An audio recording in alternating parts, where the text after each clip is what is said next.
السلام عليكم ورحمة الله وبركاته. اللهم صل وسلم وبارك على سيدنا محمد وعلى آله وأصحابه أجمعين. أظن بقى الجمال والحلاوة دي كلها مفيش وقت أنسب ليها من الوقت ده. حاجة كده تدفينا في برد الشتا ده، وخاصة بقى لما يكون أولادنا بقى عندهم أجازة من المدارس، يبقى نروق عليهم ونعمل لهم الهوت شوكليت القمر ده. ان شاء الله هنعمله النهارده مع بعض بمكونات سهله وبسيطه ومتوفره في اي بيت ان شاء الله، وبدون اضافه شوكولاته خالص. يعني اظن مفيش اسهل ولا اوفر من كده. جهزت بقى معايا كده الحاجة اللي هشتغل فيها، سواء لبانة او كسرولة، وهبدأ ان انا اضيف فيها نص لتر من الحليب. تقدري حضرتك تتحكمي في الكمية وتضعفيها حسب الرغبة. تمام. هبدأ بعد كده ان انا اضيف على النص لتر من الحليب، ويكون الحليب بدرجة حرارة المطبخ او خارج من التلاجة، ما ينفعش يكون سخن اطلاقا. ضفت عليه 3 معالق كبار من الكاكاو المر الاسباني، اللي هو الكاكاو الغير محلى. لو حضرتك هتستخدمي الكاكاو اللي لونه غامق، يبقى هتضيفي معلقة ونص او معلقة من الكاكاو اللي هو الغامق. ضفت 3 معالق كده زي ما ملاحظين معايا، وهبدأ في الوقت دوت ان انا انزل عليهم معلقتين كبار من النشا. لو حضرتك عايزة القوام بتاعه يكون خفيف شوية، ما يكونش كريمي، يبقى كفاية معلقة واحدة من النشا، ما تزوديش عن كده على النص لتر من الحليب. انما انا عايزة القوام بتاعه يكون كريمي زي اللي بيتقدم في الكافيهات بالظبط. بعد كده هبدأ بقى ان انا اضيف اخر مكون معايا، ودوت طبعا من المكونات الاساسية، وهو 3 معالق كبار من السكر.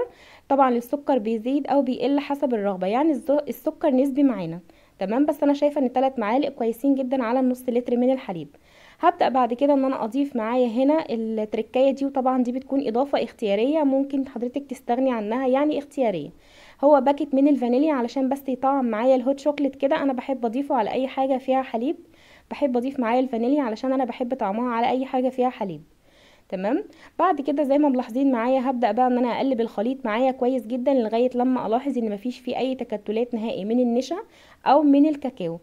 طبعا لازم نقلب في الباقي على البارد الاول، ما ينفعش نقلب وهو على النار الا بعد ما نتاكد ان مفيش اي تكتلات. بعد كده هرفعه معايا على نار متوسطه، ما تكونش النار عاليه علشان ما يتحرقش معايا. نار متوسطه، وهبدا ان انا اقلب فيه كده تقليب مستمر، زي ما تكوني حضرتك بتعملي بشاميل او بتعملي مثلا مهلبيه او رز بلبن. هنفضل نقلب في الخليط بتاعنا كده زي ما نكون بنعمل بشاميل، او مثلا زي ما قلت بنعمل مثلا كاستر او حاجه زي كده. ما ينفعش ان احنا نشيل ايدينا منه خالص. هو مش بياخد وقت على النار اطلاقا، يعني ممكن معاكي 10 دقايق مش اكتر من كده. هتفضلي تقلبي فيه كده تقليب مستمر. اول ما تلاحظي حضرتك ان القوام بتاعه بدأ يتقل معاكي ويبدأ ان هو يغلي، بعد كده هتطفي عليه النار. واظن بقى مفيش ولا اسهل ولا اسرع من كده هوت شوكليت هتعمليه. وزي ما ملاحظين معايا، ما ضفتش عليه ذره واحده من الشوكولاته، يعني ما ضفتش جرام واحد من الشوكولاته. وزي ما ملاحظين برضو ان المكونات بتاعته موجوده ان شاء الله في كل بيت، واقتصاديه، واي حد يقدر يعمله بمنتهى السهوله. اول ما القوام بتاعه بيربط معايا، وبعد كده بتاكد ان هو خلاص دخل معايا على مرحله الغليان، بطفي عليه النار. وبعد كده بضيفه معايا في الحاجه اللي هغرف بيها. انا ضفته معايا هنا في البراد بتاع الشاي ده. وبعد كده هبدا ان انا اغرفه معايا كده في الكوبايات، او هصبه معايا في الكوبايات زي ما ملاحظين كده.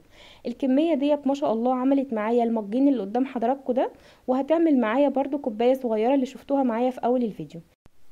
زي ما ملاحظين كده بصب القوام بتاعه، ما شاء الله القوام بتاعه كريمي، مش خفيف خالص ولا تقيل خالص.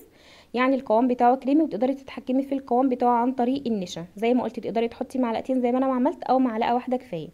ممكن حضرتك تقدميه وتشربيه كده بالف هنا وشفا، وممكن بعد كده تضيفي الاضافه اللي انا ضفتها دي لو حضرتك حابه يعني. او لو جايلك ضيوف مثلا، بتكون شكلها حلو جدا، وكمان الاطفال بيفرحوا بيها قوي. وانا عملت هنا شويه من الكريم شانتيه، عباره عن ربع كوبايه من الكريم شانتيه، وعليها ربع كوبايه من الميه الساقعه المتلجه. طبعا الكريم شانتيه معايا اللي هو الاكياس المحلى. لو مش الاكياس مثلا، او لو انت جايباه خام، هتقدري مثلا ربع كوبايه من الكريم شانتيه تضيفي عليها معلقه كبيره او معلقتين من السكر الحبيبات، وربع كوبايه من الميه، وتخلطيها. وبعد كده تضربيها بالمضرب كويس جدا. وزي ما حضرتك ملاحظه القوام بتاعه بيكون كريمي جدا زي ما انت ملاحظه كده. هبدأ في الوقت دوت ان انا اضيف عليه كده شوية كده من الكاكاو، يعني رشة بسيطة كده. برشها كده عليه عن طريق المصفى ديت، بتدي شكل جمالي كده وشكله حلو قوي وبيفتح النفس. هيبقى حلو جدا لو عملتيه لاطفالك، وهيحبوه جدا وهيطلبوه منك باستمرار. وبرده لو جايلك ضيوف في اي وقت تقدري تعمليه، وهو حلو جدا. واظن ان الوقت دوت انسب وقت ليه ان احنا نعمله فيه. طبعا بقى عايزه اقولك انسي بقى اي ادويه للبرد، هو ده الدواء البرد الحقيقي، وهو دوت الدواء بتاع الجو اللي احنا فيه دوت حلو قوي قوي قوي. وعايزه اقولك والله عجب اولادي جدا، وان شاء الله باذن الله ناوي اعمله لهم باستمرار. زي ما ملاحظين كده معايا يا حبايبي، الشكل ما شاء الله بيتكلم عن نفسه. يعني عايزه اقولك كانك بالظبط داخله كافيه ومقدمينها لك بالشكل القمر ده. تقدري تتحكمي بقى في التزيين، تضيفي مارشميلو او تضيفي مثلا شوكليت شيبس، يعني التزيين دوت حسب الرغبه. يا ريت ما تركزوش في الحله اللي ظهرت في التصوير دي، انا ما خدتش بالي منها غير في المونتاج. الحله ديت فيها كده حاجات حلوه كده عملتها لهم برضه عشان اروق عليهم، يعني لزوم السهره. علشان خاطر زي ما قلت كده عامله لهم سهره اقتصاديه كده وعلى قد الايد، بمكونات سهله وبسيطه وان شاء الله موجوده في كل بيت. شويه كده من الفنكوش على شويه من الفشار، حاجة كده بسيطة ومتاحة ان شاء الله في اي بيت نقدر نفرح اولادنا بيها بمنتهى السهولة. او بالنسبة للحلويات القمر اللي هي في البولات الصغننة ديت، هقول لكم ديت كانت عبارة عن ايه. دي اختراع كده انا عملته لاولادي بالبسكوت بتاع المدارس اللي بيدوه للاولاد في المدارس.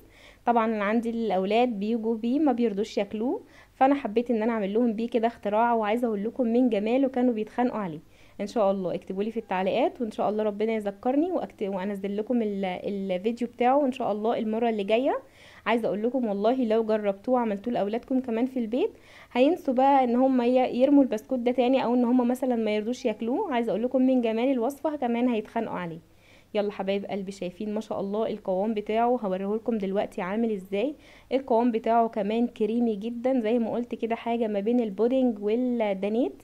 ان شاء الله كل اللي هيجربه هيعتمد الطريقه ديت. وزي ما انتم ملاحظين ما ضفتش اي نقطه شوكولاته واحده ولا جرام شوكولاته واحد خالص على الوصفه بتاعتنا، يعني اقتصاديه ومفيش اسهل ولا اوفر من كده. والقوام بتاعها كريمي ما شاء الله، وعايزه اقول لكم كده كمان كان عدى عليه اكتر من 10 دقايق. يعني القوام بتاعه ما كتلش ولا تقل ولا اي حاجه. جربوه حبايب قلبي وان شاء الله يعجبكم، وما تبخلوش عليا بقى بلايك وكومنت قمر زيكم. ولو اول مره بتدخلوا قناتي، الاشتراك في القناه. وبحبكم قوي، والسلام عليكم ورحمة الله وبركاته. باي باي.